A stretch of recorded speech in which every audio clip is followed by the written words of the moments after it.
Welcome to Kidney Health Interview. I'm your host, Natalia Karpenko.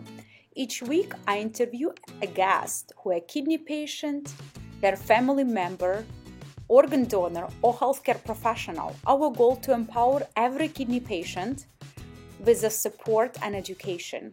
Join our podcast. Hello, everyone. We're at Renal Mate podcast, and my name is Natalia. Today we have an exciting conversation with two remarkable ladies. They have a very unique story to share, and they met under unique circumstances in their dedication to fight kidney disease. So I'm very happy to introduce you to Kathleen and Elizabeth. Hi, ladies. How are you doing today? We're doing great. Thanks for having us. Yes, very excited to have you both. And I would like to start from the introduction. I'd like Elizabeth share about her own story related to kidney disease. And then Kathleen will share her side and introduction. Okay, well, thank you, first of all, for having me. I got diagnosed in March of 2018 with chronic kidney disease, stage 4. My kidney function was about 20%. It fluctuated between 17 and 22%. I had no idea I was sick. I was tired a lot, but I thought that was just being a mom and, having a rambunctious child. And I ended up getting pancreatitis from an antibiotic, and they did an ultrasound and found a basically dead kidney. And they took a look on the other side. It was the same thing. My kidneys had calcified. They still don't know why. We did expensive genetic testing, and they have no idea what happened to me.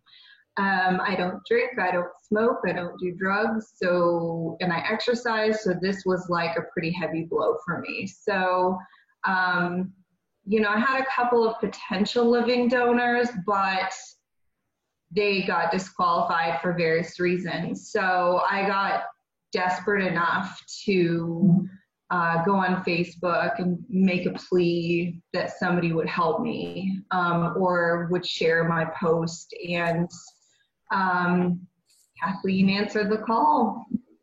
And I am so blessed. I didn't have to wait. I didn't have to go on dialysis. I had a preemptive transplant, which means my kidney function was still around 20 when we did a transplantation. And my life has done a 180. I exercise almost every day. I feel amazing. I'm not nauseous every day. I can eat anything I want, other than low sodium. You make sure you have low sodium. But that's kind of my story. I mean, we had a transplant at the end of November in 2018.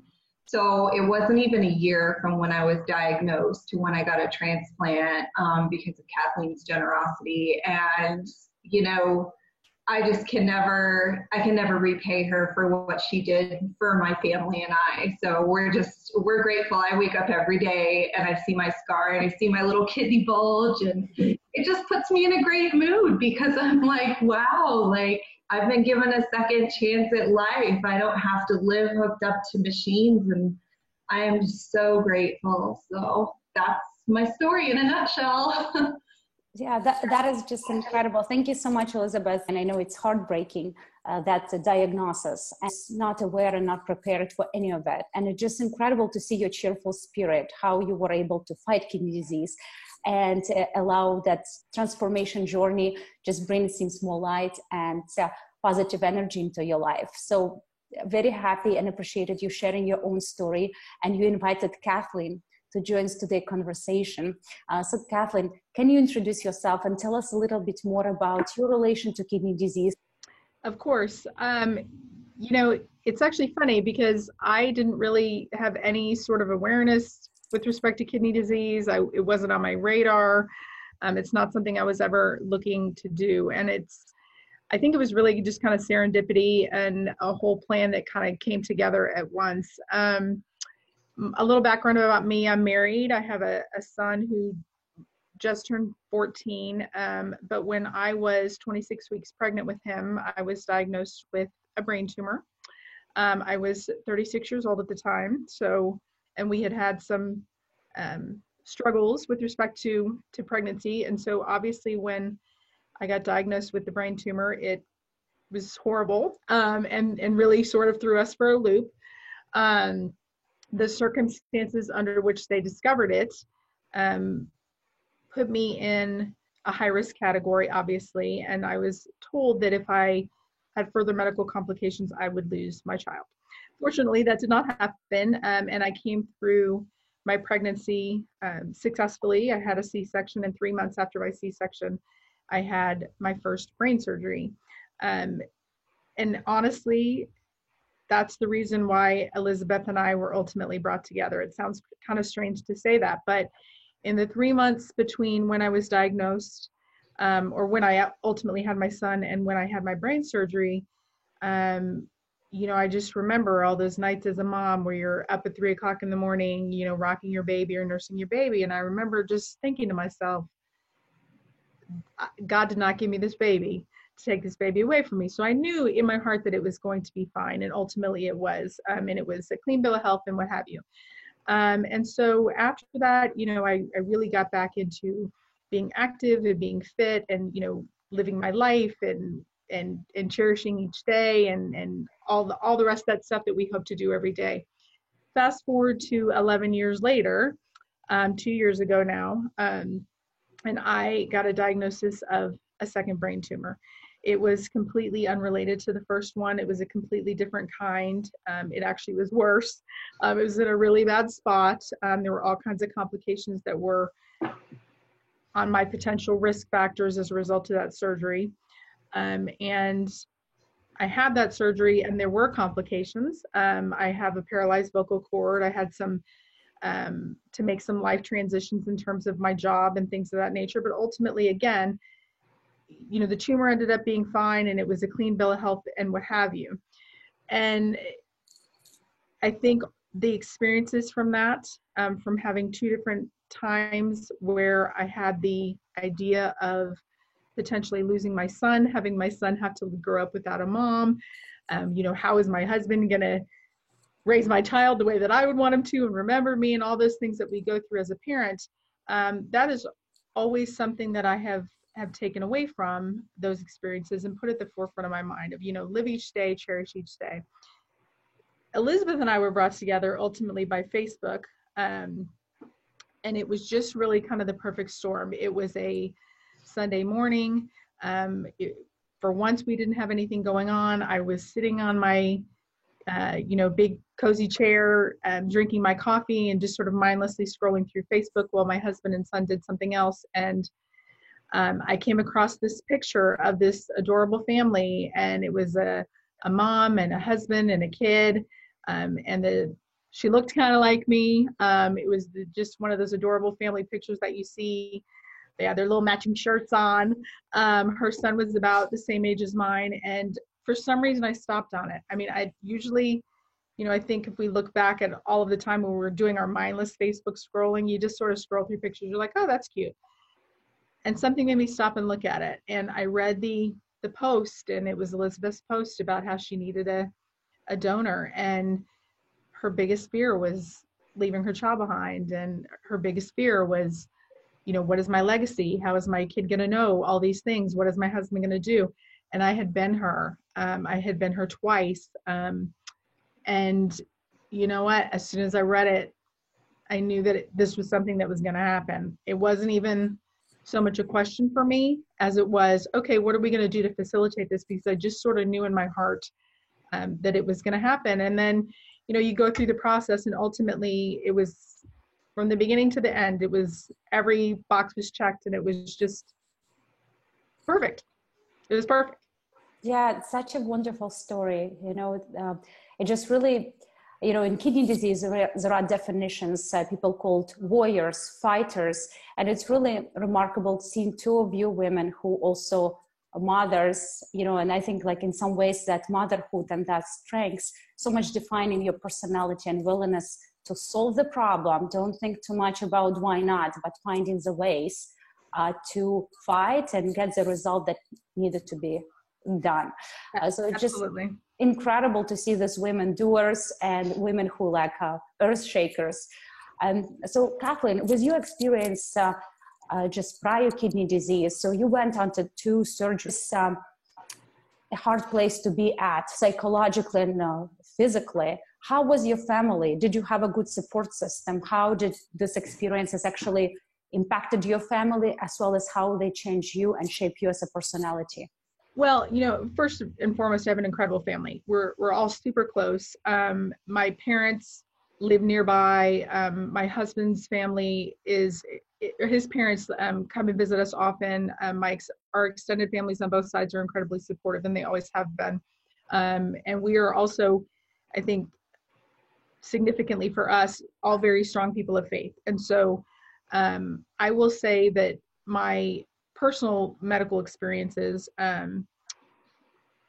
gave me a completely different perspective on this process, because I've gone through 2 obviously really critical medical interventions that thankfully worked out fine.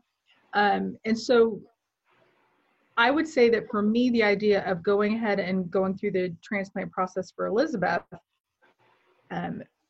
seemed way less severe. It seemed way less scary for me. I felt completely comfortable from the beginning. I think part of the reason for that is because of the medical experiences that I've had. I know how important it is to be a patient advocate for yourself.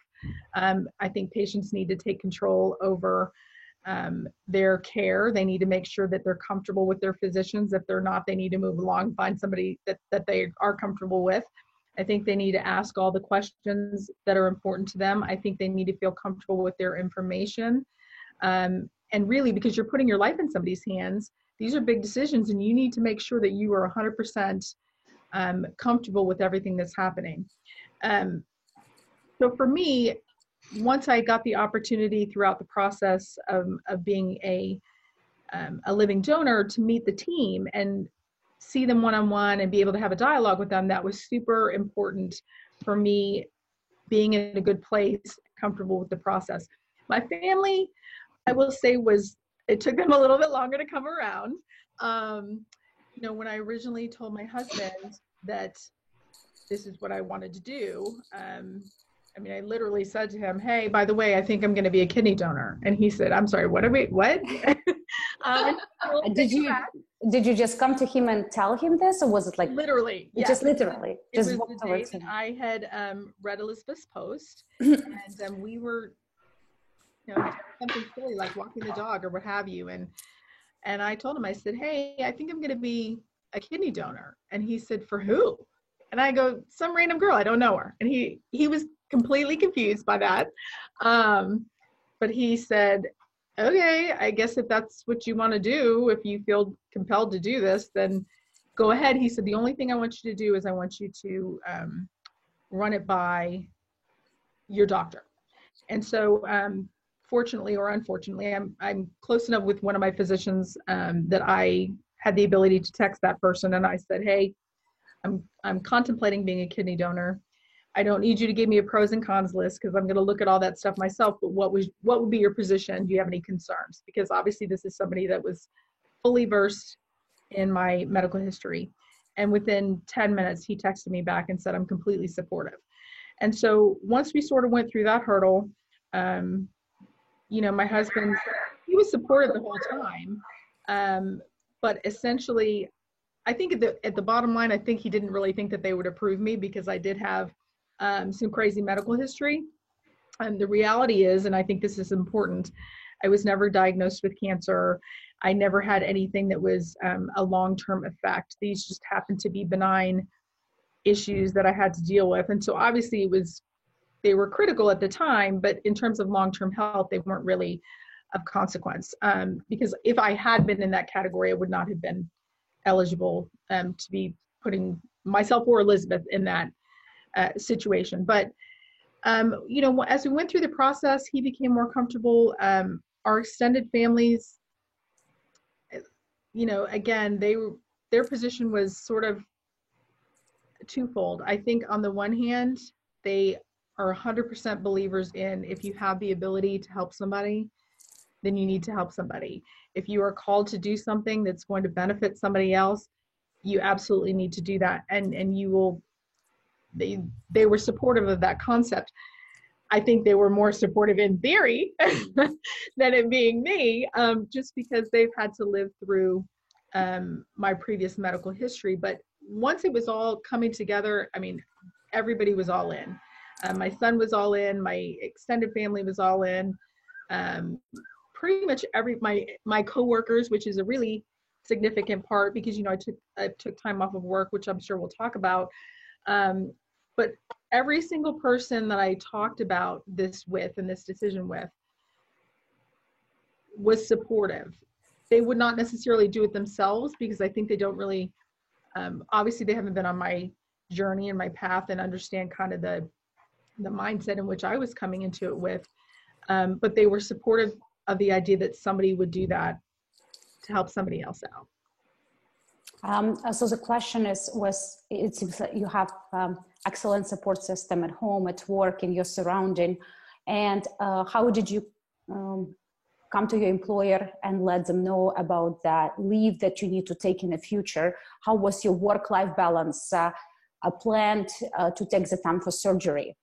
What kind of steps did you take? Did you do research how to better approach your employee to tell about this? Or was it just talking to your management team and finding the time?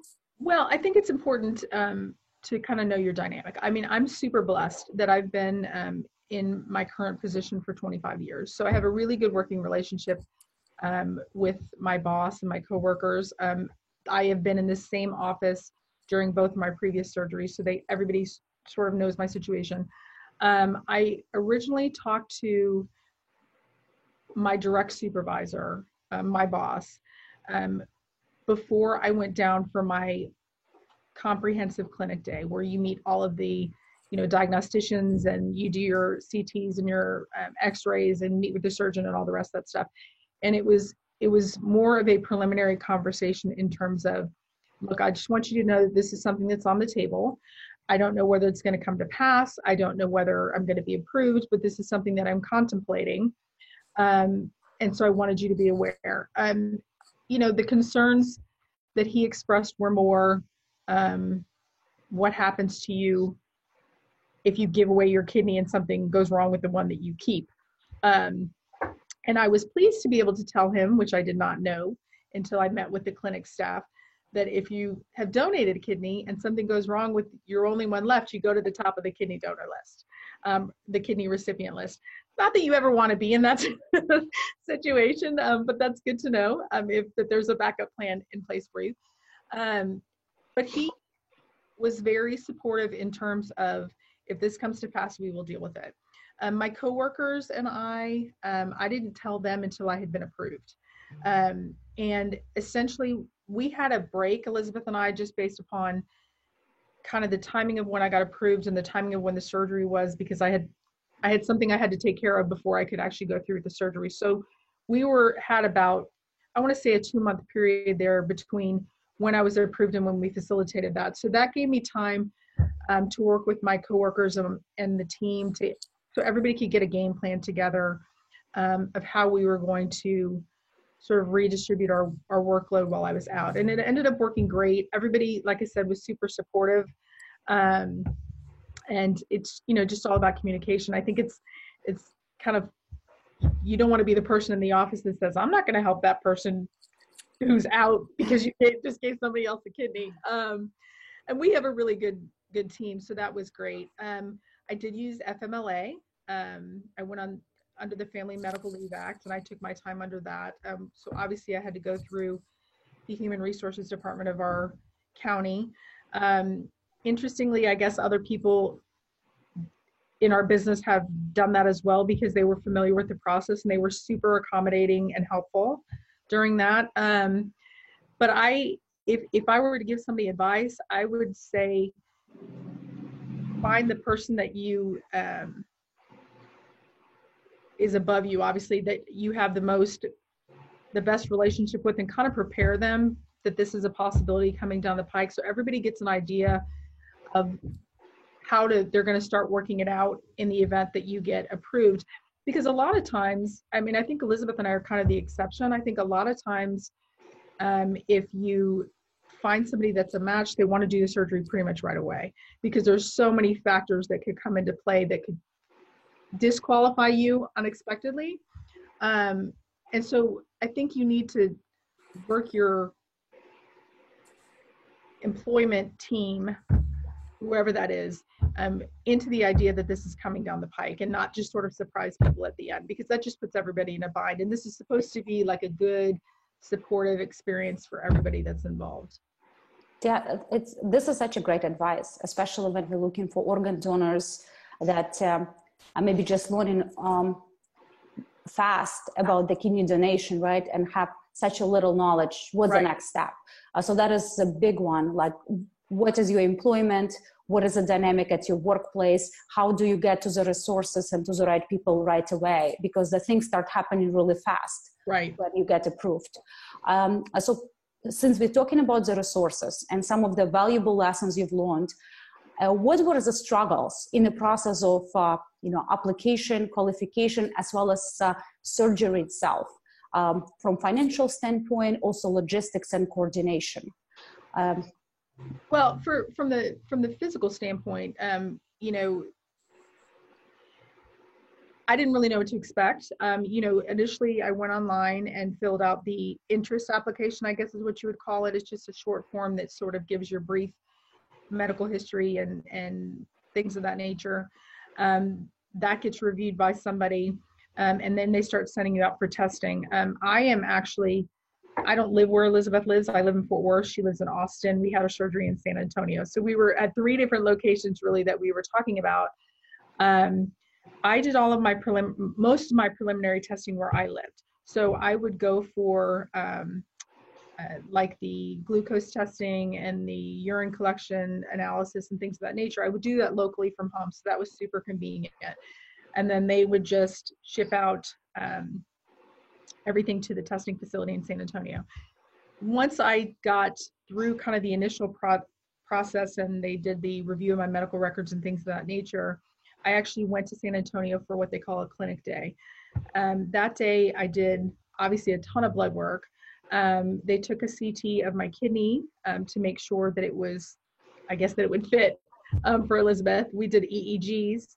I had a meeting with the nutritionist. I had a meeting with a psychiatrist to do kind of a sort of like a mini psychological evaluation. I talked to their patient advocate because she had an advocate and I had an advocate, and those two people have 2 different roles. And I also really significantly got to talk to the surgeon. And there was a patient advocate from my side that walked me through the process and kind of took me by the hand and led me through it, because obviously you're in a transplant hospital. There's a million things going on separate and apart from what you're there for.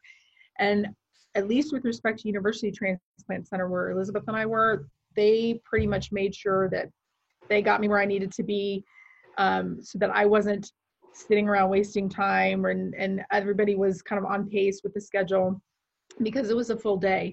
But it gave me a chance to not only get to experience the facility, which I think was great, and not only get to talk to the actual people that I would be dealing with, which was great, but just sort of get a good vibe on what these people were about. And, for me, it was great because they are so positive and so joyful and so loving what they do, and such strong believers in the cause that they've signed on for, that they really make you feel confident that they know what they're doing, which is what you want.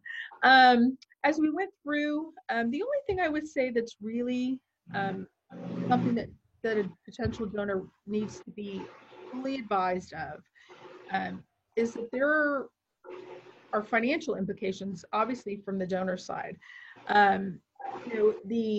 All of the medical testing generally gets paid for by the recipient's insurance, which is fantastic, because basically I got to get a full workup, a full medical analysis of myself on Elizabeth's insurance dime. So thanks for that. But, because we are not in the same city, neither one of us, from our home to the place, I had to go to the facility for the preemptive testing. I had to be at the facility for pre-op, which was the day before our admission. I was in the hospital, obviously in another location. My husband had to be down there with me because obviously I wasn't going to go myself. And then you have to, for us, you have a follow-up visit with your surgeon a week after discharge. So essentially you're talking about 10 days away from home. So, it's really a factor that you have to sort of calculate for.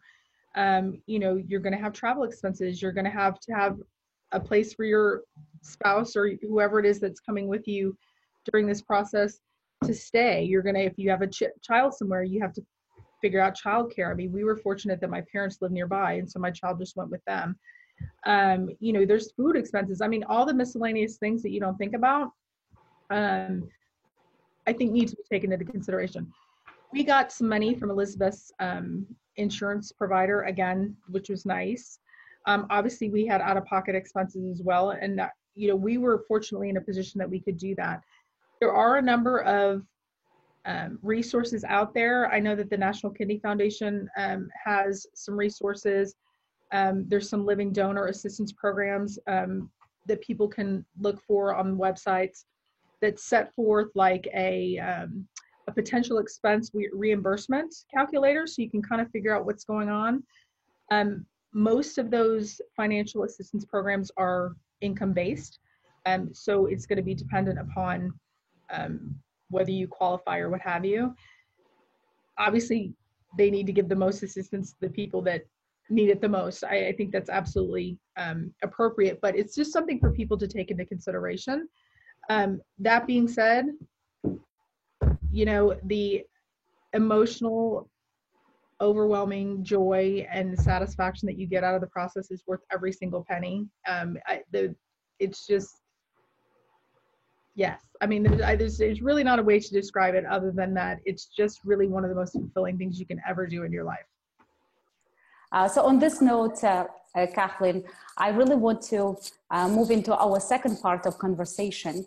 Sure. After we heard about all the resources, and seems you've done a remarkable job capturing all the steps and understanding the system better to be able to navigate. And your advice about how organized you have to be and understand every small piece that plays a significant role eventually in the transplantation journey. So thanks so much for this go-to list and the guidance. Our audience would highly appreciate it, especially if they're in a place deciding to become organ donor. And I'm sure we'll share some of your information. They can reach out to you for some of the resources and advice.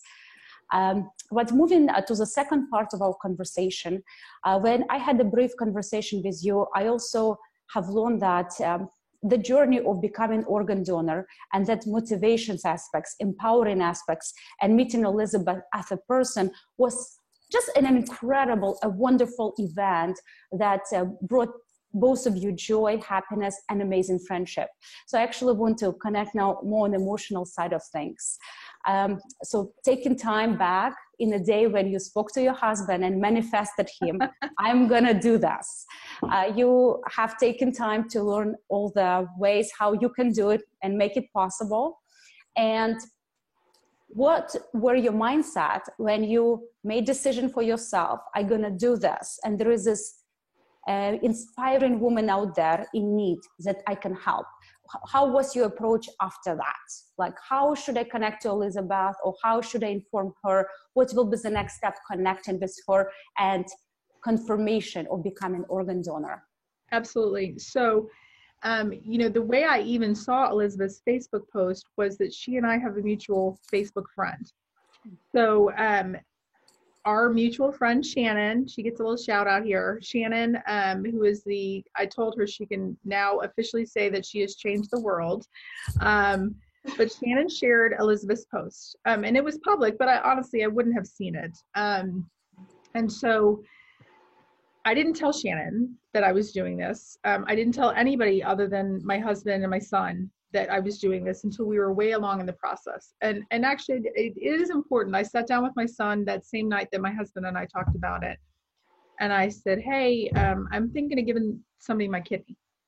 And he said, can you do that? And I said, yeah. And he goes, does she need it? And I go, yeah. He says, what happens if she doesn't get it? I go, well, then she's going to die. He said, all right. And that was literally the end of the conversation. We didn't have another conversation about it. He just was like, okay, I guess that's what we're doing, is we're going to have some extra person running around that's part of our family now because our kidney is out there floating around somewhere. That's beautiful. So beautiful. But so we didn't tell anybody because frankly, the main reason is nobody else's opinion mattered.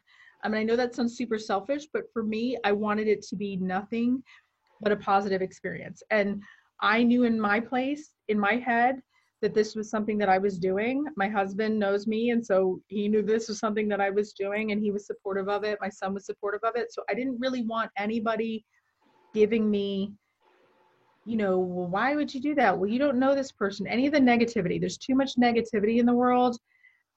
We just got to look for the joy and be the good. And so that was the motivation for me, to just keep it sort of in as small of a circle of knowledge as possible until it got to the time that it was happening.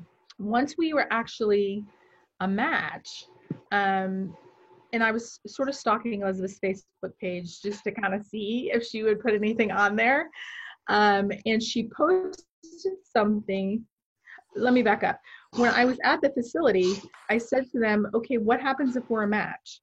And they said to me, well, then you can call her and tell her. I said, I'm not calling this girl. I don't even know this girl. I don't know anything about her. I'm not calling her.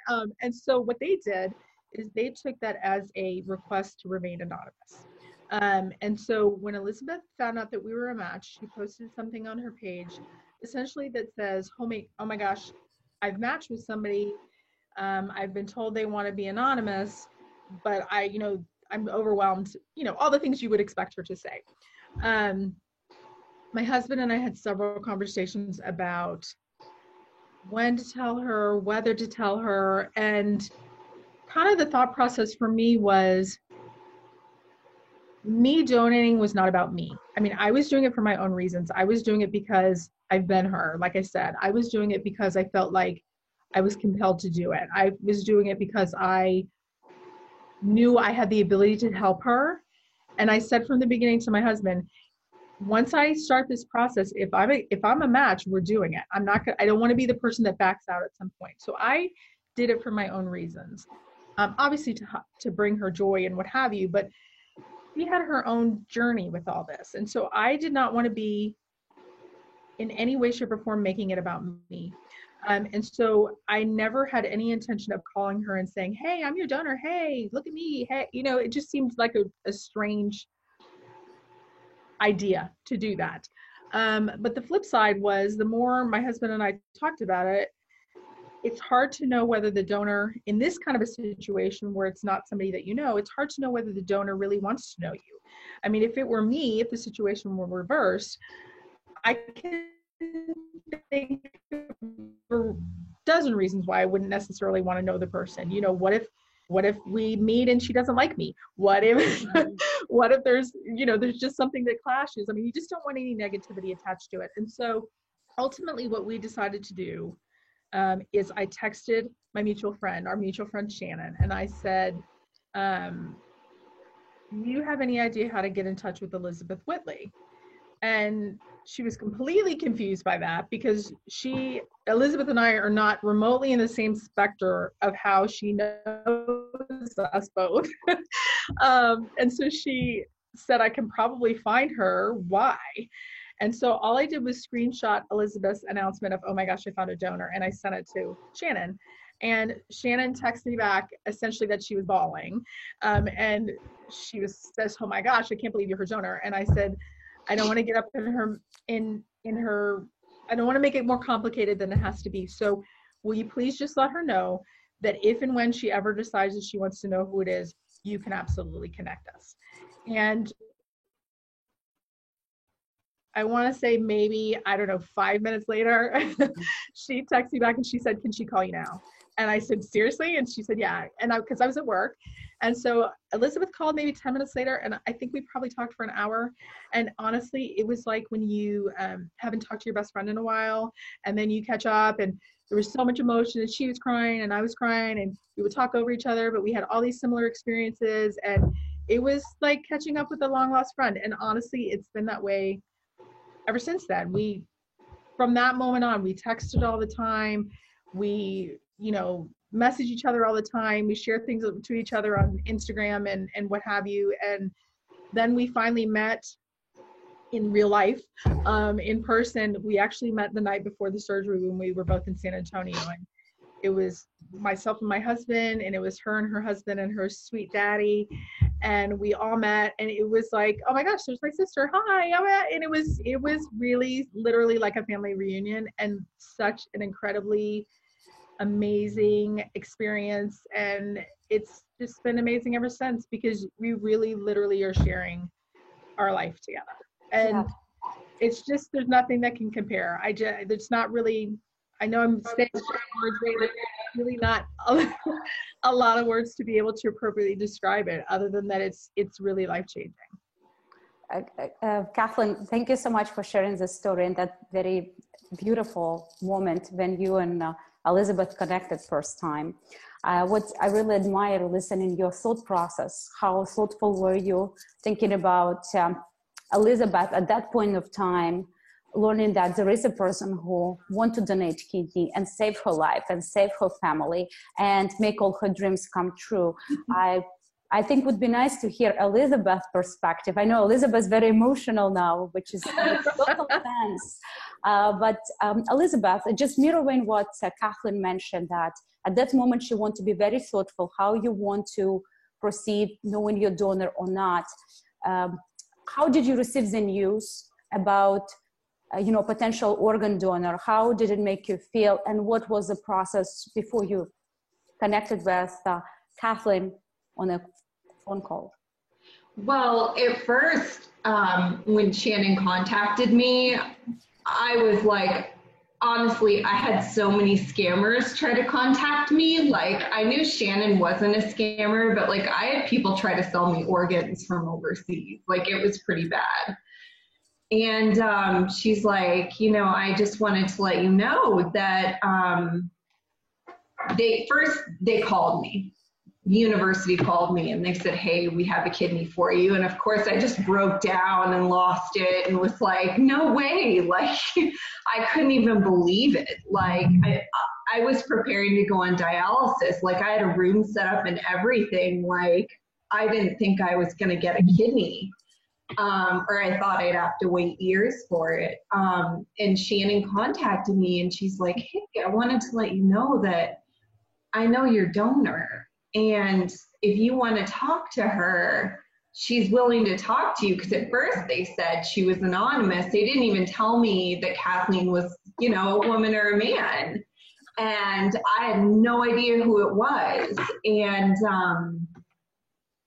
I was like, oh my gosh, I have to thank her. Like, if she's willing to talk to me, like, I have to just like say thank you. Like, I mean, that doesn't even cut it. That doesn't even scratch the surface of like my emotions for what she did for myself and my family.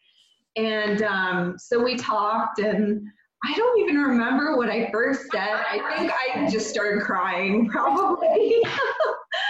And I just was like, thank you so much. Like, I don't even know what to say. Like, and I called my parents and they couldn't believe it. And they were like, oh my God, like, how did this happen? How did you get a donor so fast? And I just said, she just felt compelled to help me. And, I kind of lost faith in humanity. Like, after all the negative, like, press, I had people call me selfish and self-centered for posting what I posted. And, it was a matter of not saving my life for me. It was like I had faced death and I knew that I probably wasn't going to make it more than a decade on dialysis. And that's really hard because you have a family. And, I had a young child. And I thought, my God, like, I don't want him to lose his mom. And Kathleen gets this. She knows how it feels. So I think that sharing that with her means so much to me, because we've been through tragedy and we've overcome it. And now we have beautiful lives with our families. Everything is wonderful. I'm so blessed in so many ways. And I was just shocked. I was just absolutely floored that somebody that was a stranger would do this for me.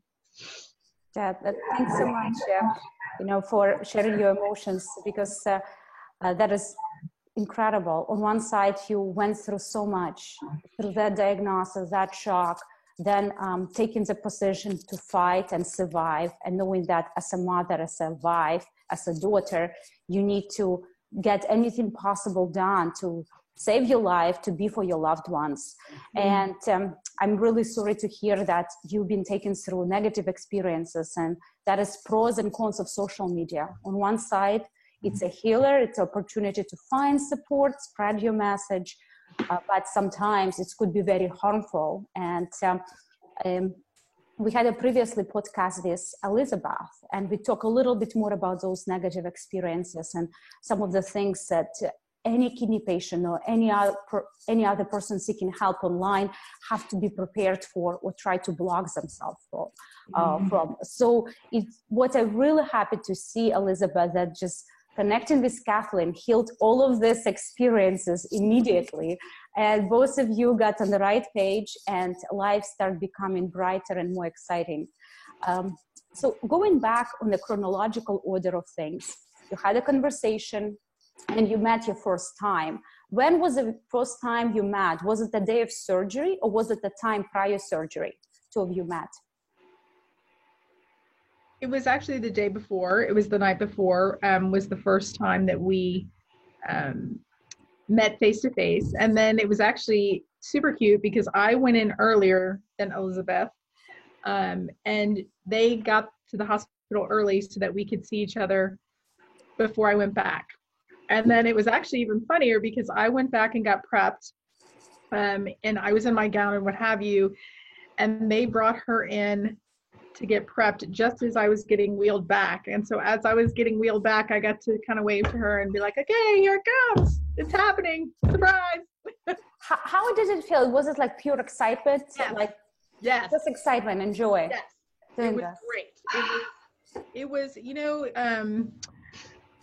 for me, it was a super easy experience. I attribute that 100% to the transplant team that we had, who were fantastic at their job. I went in, they told me what to expect.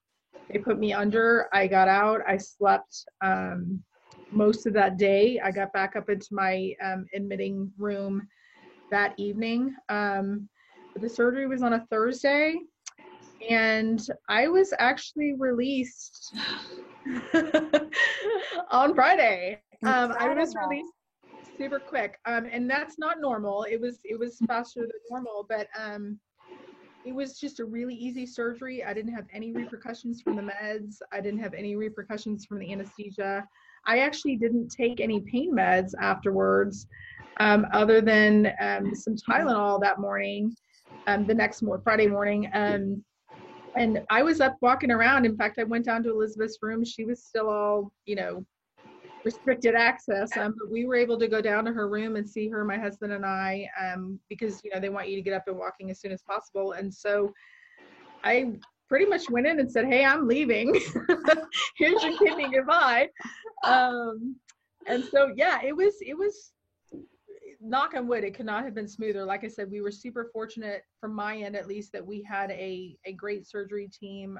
I can't say enough how fantastic every single one of them was. But I didn't really have any physical fallout. I mean, they forced me to take a bunch of medications home. I said, I don't need any of that. They said, just take it just in case. But the recovery was easy. It was easy. I mean, considering what it is, I mean, in light of the fact that it's major surgery, I was really surprised at how quickly I bounced back, and how easy it was to sort of transition back into a normal routine. Yeah, I think, certainly extra credit for your surgery and transplant team.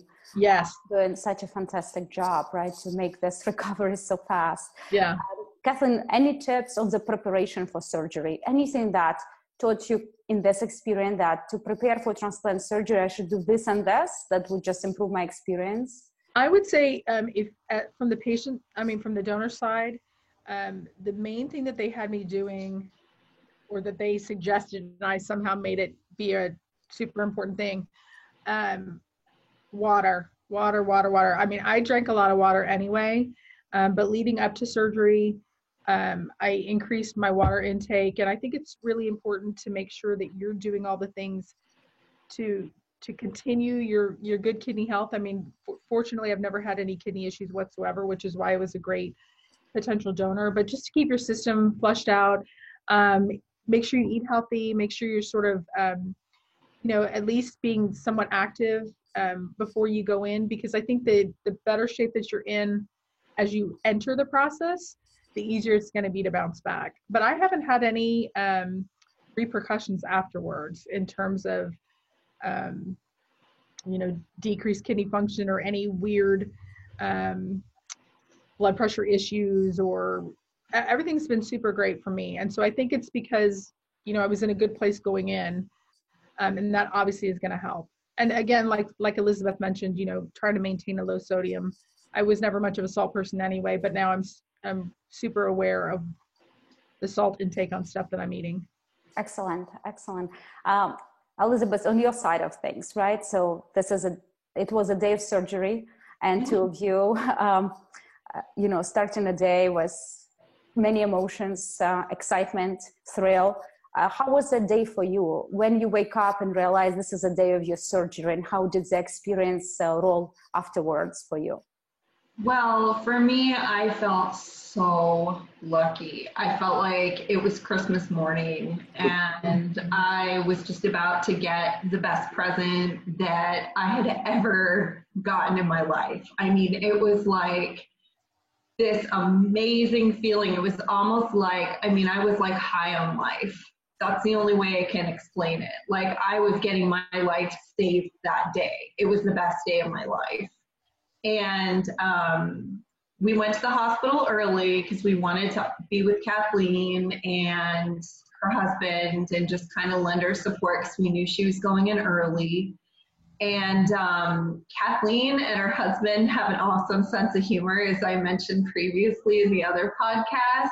And they have a way of just disarming any anxiety, any nerves, because I, have anxiety. And of course, I was nervous. This is like rewiring of my body. And Kathleen was joking. And again, I said in the other podcast, when she was wheeled by me and she's like, bye, that literally made me like not ask for anxiety meds, because I was like, I'm good. Like, this is cool. Like, she's not scared. I'm not scared. And she's the one risking her life for me. Like, I'm good.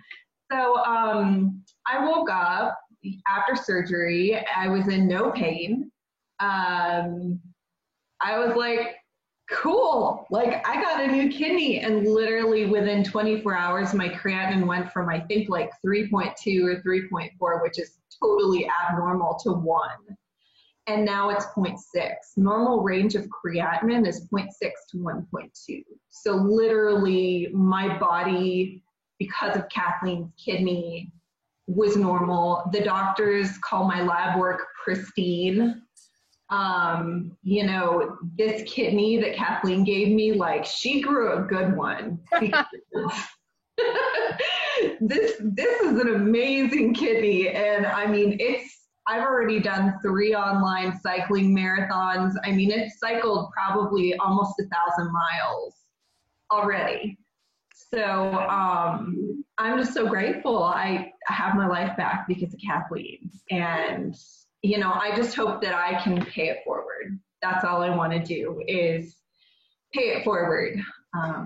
And you definitely do, right? So with some of the things we talk about it, in your journey in the recovery process, there were some bumps in terms of new medication, new adjustments, and then taking exercise as a new routine, and then working on preserving your energy. So with that said, How are you doing now? So it sounds like you're doing great with your marathons, but there are sometimes a setback in terms of medication.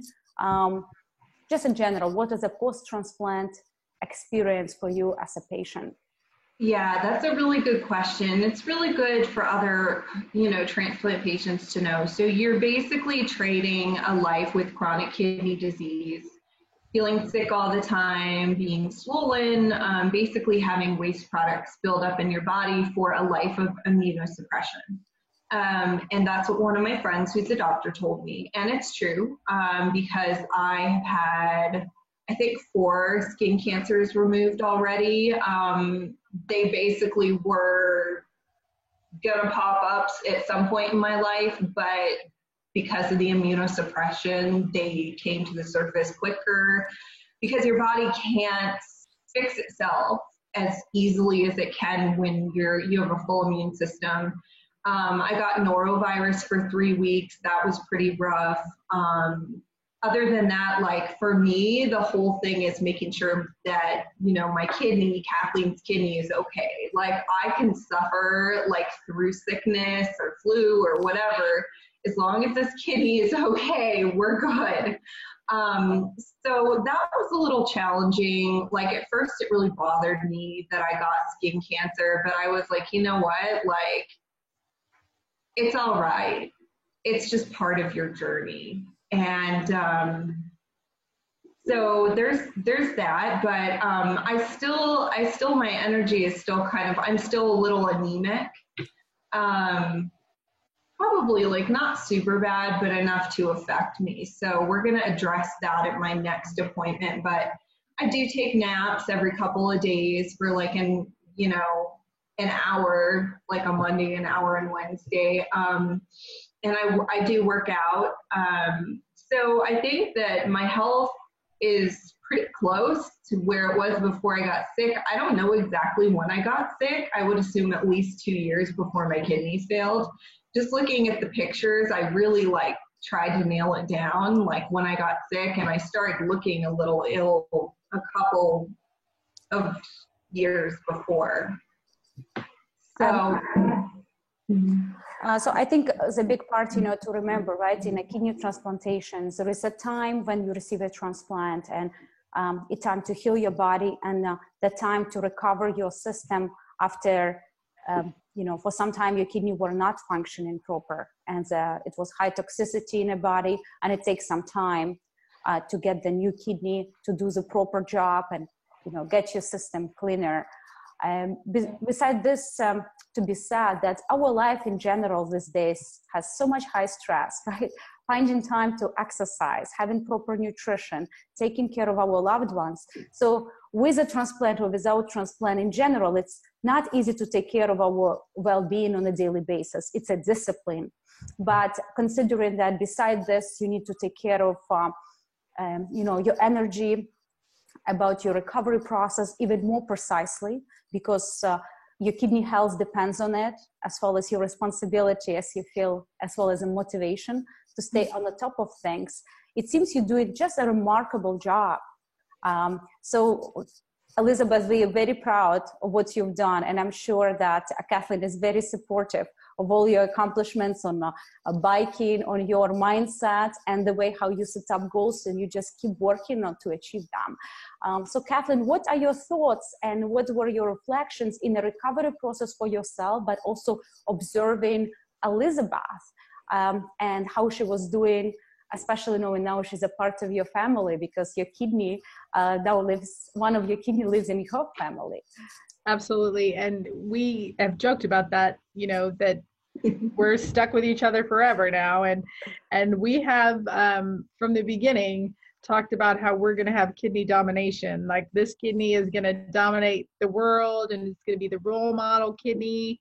And we've joked about that really since before this even happened, when we first connected. And I will tell you unequivocally that she is an inspiration. I mean, this girl makes me feel like a slacker because she will be she will be, I'm like thinking my kidney is probably happier that it's living in that body right now, because that girl is. Oh, that sounds so great. Oh my God, what a phrase. She is, she's a beast. She, she's super proactive about being fit. She's constantly, she posts stuff for motivation for other people. And so she'll post stuff on her Peloton and what have you. And to the point where I finally went and cycled at the gym just so I could take a picture of me on a cycle and send it to Elizabeth and tell her that my other kidney is trying to catch up. So she has been really just the poster child for taking your life back, taking your health back.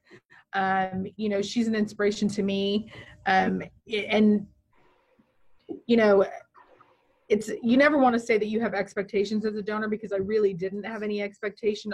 But man, if I was going to draw up the person I was going to give a kidney to, it would be her, because she took it and really just has taken full advantage of the opportunity to get back on track, to take her health back. Like I said, she's taking it incredibly seriously. Not that I would have expected anything less, but I mean, I just could not be happier for her.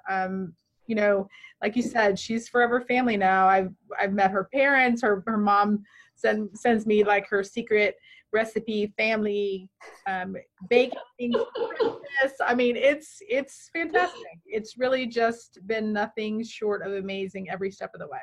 Yeah, it's a beautiful success story of both of you. Making the kidney domination possible. And it seems like you've started very incredible advocacy for kidney donors and kidney recipients, as well as that incredible connection between kidney organ donor and kidney recipient, how the weights could be very empowering experience for both. So what are your recommendations, feedback, something maybe we haven't covered in this podcast you would like to share with the audience in terms of your experience, or some kind of tips you want to share with organ donors and organ recipients? I don't know that there's nothing necessarily anything specific, other than that until I sort of fell into this position, you sort of existentially know that people are in need, but you don't really, it doesn't occur to you that you can be the solution to that problem. And so from my end, I have tried to share my journey, through social media and through friends and family, not so much to push it upon people, but to spread awareness. Ironically, since I became a donor, I've had 2 people that I know who've ultimately ended up either trying to be a donor, and one of them was literally lined up for surgery that day and then ended up having a complication, so she was no longer able to donate. But I've had multiple people who've become part of the process. And I think all I can really say is, if you're looking for an opportunity to really be able to change someone's life, and this is remotely on your radar, just check it out. I mean, the odds of you being able to help somebody are probably huge. And in the big scheme of your life, this is a small moment. It seems big at the time, but it takes a small moment of your life to be able to just take the first step and be proactive. And if you have an opportunity to do this and it's something that you feel called to do, just do it. You will not regret it. There's no way you will regret it.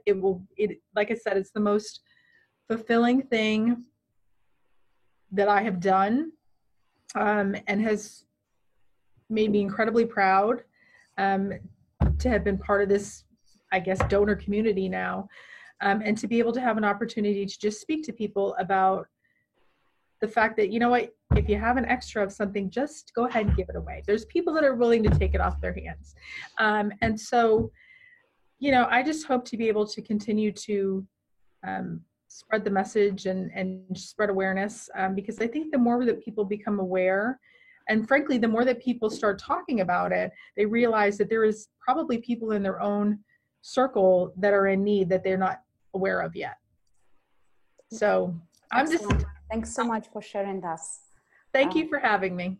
And that is very transforming for the community of kidney patients. Know there are people like Elizabeth and yourself who just voting and wishing everyone, success and absolutely getting better.